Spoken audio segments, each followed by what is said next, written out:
vato zay misaraka fasiky azo tokana tsy mbala olo araiky tsy fianakaviagny zay mitambatra vato zay misaraka fasiky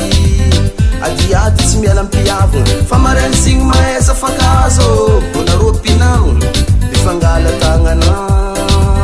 adiady tsy miala ampiavagna fa marainy signy mahaiza fankazo bona ropinamagna mifangala tagnane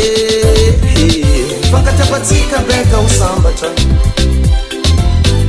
fankatiapatsika beka ho sava fankatiapatsika beka ho sambatra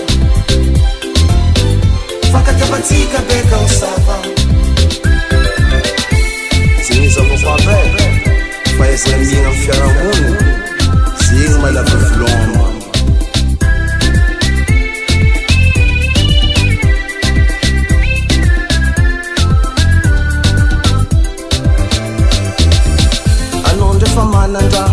asa magnamban'olo mbola tsy managny fiaignatsika ty avakoa mivadibadiky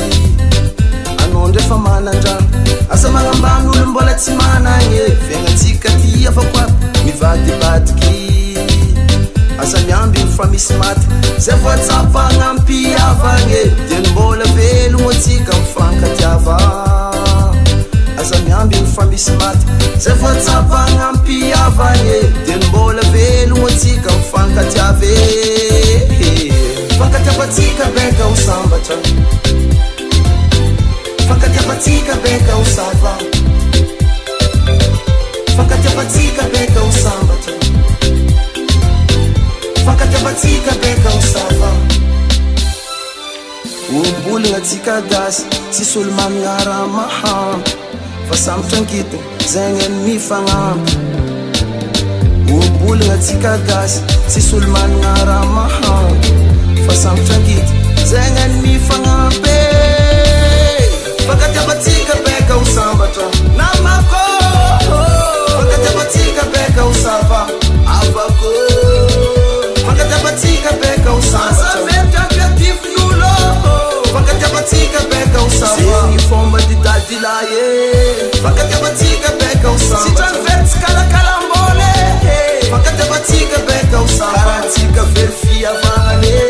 fankatiapatsika beka ho sambatra zegny tsy mahazo fankatiapatsika beka ho sambatra fiavagna fabole